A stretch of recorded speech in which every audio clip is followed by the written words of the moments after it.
Hello दोस्तों, नमस्कार। कैसे हैं आप सब? आई होप कि आप सब अच्छे होंगे, मस्त होंगे और खूब बढ़िया से मन लगाकर पढ़ाई कर रहे होंगे। जैसे कि आप लोगों को देख रहे होंगे कि हमारा लाइव सेशन भी चलने लगा है। आप लोग अगर इच्छुक हो तो दोपहर में पढ़ लिया करिए। दोपहर में हम क्लास चलाते हैं, लाइव सेशन चलता है, नए नए प्रश्न को रखते हैं। आप लोग जरूर पढ़ा करिए, जरूर जुड़ा करिए, ज़्यादा से ज़्यादा लोगों को जोड़ने की भी कोशिश करिए, क्योंकि प्रश्न बहुत अच्छे अच्छे रहते हैं। तो आप लोगों को सेशन कैसा लगता है, तो आप लोग ज़्यादा से ज़्यादा वीडियो को लाइक और शेयर कर दिया करिए और ज़्यादा से ज़्यादा लोगों को जोड़ कर रखिए कि आप लोगों के यहाँ से कोई भी प्रश्न छूट कर नहीं जा पाएगा। तो थोड़ा सा तबीयत डाउन है, सर्दी हो गई है। चलिए आज के सेशन को चालू करते हैं। आज के सेशन का पहला प्रश्न देखते हैं। मुहावरे से प्रश्न होंगे। कंधे से कंधा मिलाकर चलना एक दूसरे का साथ देने का होता है। यानी कि कह रहा है कि मुहावरे होए कंधे से कंधा मिलाकर चलना, तो एक दूसरे का साथ देने का होता है। अगला प्रश्न है, भारतीय स्वतंत्रता संग्राम में हिंदू मुसलमान कंधे से कंधा मिलाकर चले तभी तो सफलता मिली थी। यह इसका पूरा डिटेल होता है। इसी तरीके के प्रश्न बनते हैं। अंगारे उगलना यानी जली कटी सुनाना मुहावरा है, और इसमें कह रहा है कि भरी बस में चाकू दिखाते हुए राकेश की जेब काट कर जेब कतरा जब चला गया तो राकेश ने चुपचाप देखते रहे। बस के लोगों को खूब अंगारे उगले। अंगारों पर चलना मतलब खतरा मोल लेना होता है। इसको क्या पढ़ाना है, इसको तो सभी को ही को पता होगा। से केवल जल्दी जल्दी मुहावरा ही पढ़ते हैं। अंगूठा दिखाना के बराबर क्या होता है? ऐन मौके पर मना कर देना। उसे क्या कहता है कि अंगूठा दिखा दिया, कि ऐन मौके पे मना कर देता है। धोखेबाज लोग किसी भी तरह का काम करने पर अंगूठा दिखा देते हैं। अगला है अंधे की लाठी बुढ़ापे का एक सहारा या एकमात्र सहारा होता है। अगला है अंधेरे घर का उजाला इकलौता बेटा या इकलौता मात्र सहारा ही हो। क्या होता है कि अंधेरे घर का एक उजाला, कहते नहीं कि हमारे घर में केवल एक चिराग है, एक चिराग घर का उजाला बेटे को कहा जाता है, या किसी भी ऐसे व्यक्ति को कहा जाता है जो उसके सहारा देता है।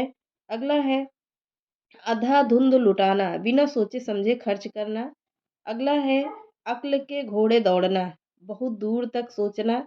ये कह रहा है अक्ल के घोड़े दौड़ने के बराबर होता है।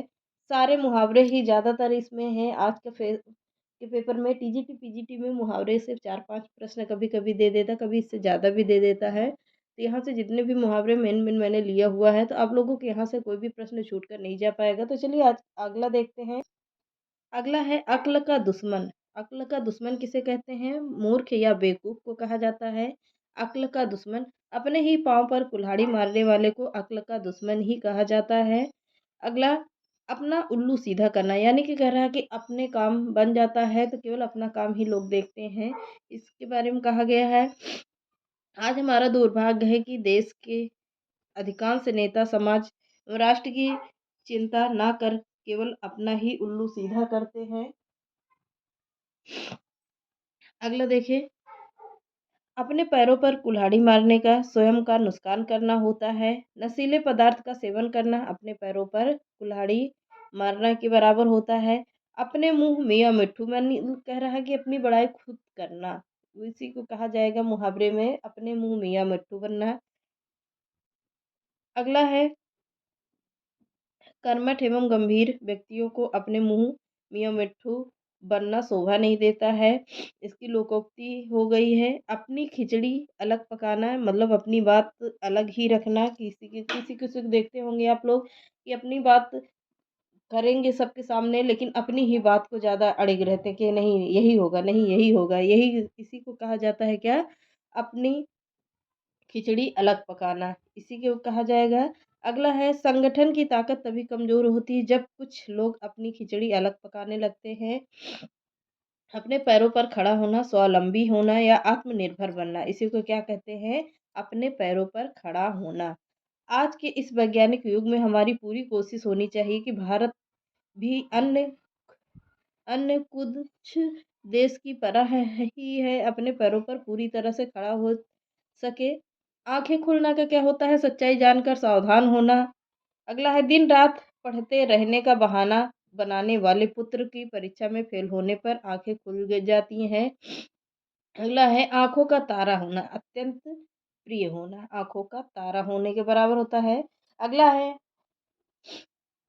आँखों में धूल झोंकना, यानी किसी को धोखा देना। कहते हैं ना कि आँखों में धूल झोंक रहा है, किसी को धोखा दे रहा है, या अपने ही अपनी आम चाल की बोल भाषा में ले लीजिए कि जैसे कहते हैं ना कि माँ-बाप से लो बच्चे कहते हैं कि हाँ, हम पढ़ रहे हैं, और क्या करते हैं आजकल के बच्चे मोबाइल देखते हैं, गेम खेलते हैं, तो क्या कह रहे हैं? आँखों में धूल झोंकना। माँ-बाप कहते हैं ना मेरी आँख में धूल झोंक रहे हो, तो इसी बात को कहा गया आँखों में धूल झोंकना। आजकल अधिकांश व्यापारी खाने-पीने की चीज़ों में मिलावट कर ग्राहकों की आँख में धूल झोंक रहे हैं। अगला है आसमान से के तारे तोड़ना, असंभव कार्य को संभव बनाना। अगला है आकाश पाताल एक कर देना, आकाश पाताल एक कर देना, कोई कसर ना रखना या कोई अत्यंत शेष ना रखना। यानी कहते हैं ना कि पढ़ाई जब करने लगो जब तक आकाश पाताल कहते हैं कि एक कर देंगे, हम पढ़ेंगे ज़रूर लेकिन हम सफल होकर रहेंगे, चाहे जैसे भी पढ़ें मुझे सफल होना है। इसी को कहा गया आकाश पाताल एक कर देना। अगला है सुधीर ने अपनी माता जी के इलाज के कराने के लिए आकाश पाताल एक कर दिया। आग में घी डालना, क्रोध और क्रोध को भड़काना। कहते हैं ना कि किसी किसी को बात को लेकर आपस में बात कोई लड़ाई झगड़े होती है तो कोई अपनी अपनी जाके वहां पर टोन कस देता है, किसी की कि वो कह देता है कि हाँ वो तुम्हारे बारे में ऐसे करते हैं, वही कहते हैं कि आग में घी डालना के बराबर है। आग बबूला होना, अत्यंत क्रोधित होना, यानी कि आग बबूला होना कि अत्यंत क्रोधित होना या कुपित होना हो जाएगा। अगला है आटे दाल का भाव मालूम होना, होश ठिकाने आ जाना, वास्तविक या का पता चल जाना।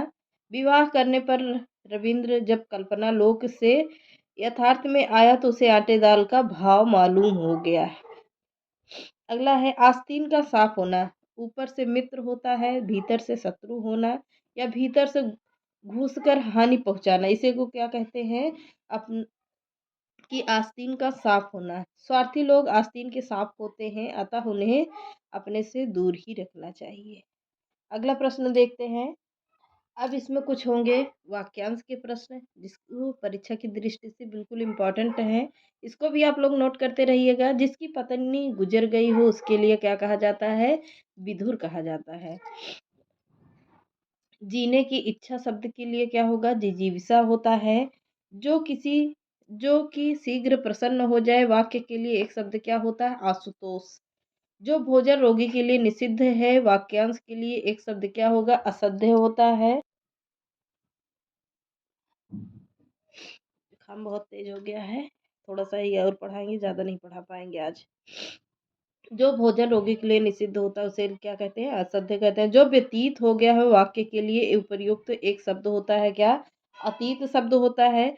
अगला है जो हिसाब किताब की जांच करता है उसे क्या कहते हैं? अंगेक्षक कहा जाता है। जौहर खुलना का अर्थ क्या होता है? कि भेद का पता लगना होता है। ठन ठन गोपाल का होता है क्या? कंगाल होता है। अगला है तरन तरूजा तट तमाल तरुअर बहुछाय में कौन सा अलंकार है? इसमें कौन सा अलंकार होगा? अनुप्रास अलंकार है। अगला प्रश्न है तिनके की ओट में पहाड़ लोकोक्ति का अर्थ क्या होता है? छोटी चीज के पीछे बड़े रहस्य का छिपा होना। क्या होता है? तिनके की ओट में पहाड़। अगला है त्रिपुरा राज्य की राजभाषा क्या है? तो बांग्ला है। त्रिपुरा राज्य की भाषा क्या होगी? बांग्ला है। अगला प्रश्न देख लेते हैं। घोंसले में चिड़िया वाक्य में कौन सा कारक है? तो अधिकरण कारक है। कौन सा कारक होगा? अधिकरण कारक होगा। अधिकतर अधि चरण कमल बंदो हरिराई में कौन सा अलंकार है? तो रूपक अलंकार है। अगला प्रश्न है चाय किस भाषा का शब्द है? तो चाय सभी को पता है चीनी भाषा का शब्द है। चाय और चीनी चीनी भाषा का शब्द है। अंग्रेज किस भाषा का शब्द है? तो अंग्रेज फ्रांसीसी भाषा का शब्द है। अंकलेश किसका पर्यायवाची शब्द है? तो अंकलेश कुबेर का पर्यायवाची शब्द है। अधिकतर भारतीय भाषाओं का विकास किस लिपि से माना जाता है? तो ब्राह्मी लिपि से माना जाता है। अनुप्रास अलंकार के कितने प्रकार हैं? तो अनुप्रास अलंकार के 3 प्रकार हैं। अपनी करनी पर उतरनी, तो लोकोक्ति का क्या अर्थ होता है? अपना कार्य कि फलदायक होता है। अमीर खुसरो ने किस भाषा के विकास में अग्रणी भूमिका निभाई है? तो मैंने कई बार बताया, खड़ी बोली के जनक कौन है? आगे बढ़कर आया था, अमीर खुसरो है। अगला है, अलंकार किसका पर्यायवाची शब्द है? तो अलंकार का अर्थ होता है आभूषण। अगला है, अवसरवादी व्यक्ति हमेशा अपना उल्लू सीधा करने का प्रयास करता है। मुहावरे का अर्थ क्या होता है? स्वार्थी होता है। अष्टधाप का जहाज किसे कहा जाता है? तो सूरदास को कहा जाता है। आंचलिक रचनाओं का संबंध किससे होता है? क्षेत्र विशेष से होता है। चारों चरणों में समान मात्राओं वाले छंद को क्या कहते हैं? सममात्रिक छंद कहा कहते हैं। अगला है, छंद का सर्वप्रथम उल्लेख कहाँ मिलता है? तो सारंग वेद में मिलता है। अगला है, जिंदा रहने की इच्छा क्या होती है? जिजीविषा होती है। इतना प्रश्न हो गया, आज के लिए इतना ही। थोड़ा तबीयत नहीं ठीक है, तो मिलते हैं नेक्स्ट क्लास में। चैनल पसंद आए तो लाइक सब्सक्राइब एंड शेयर कर दीजिएगा। नमस्कार।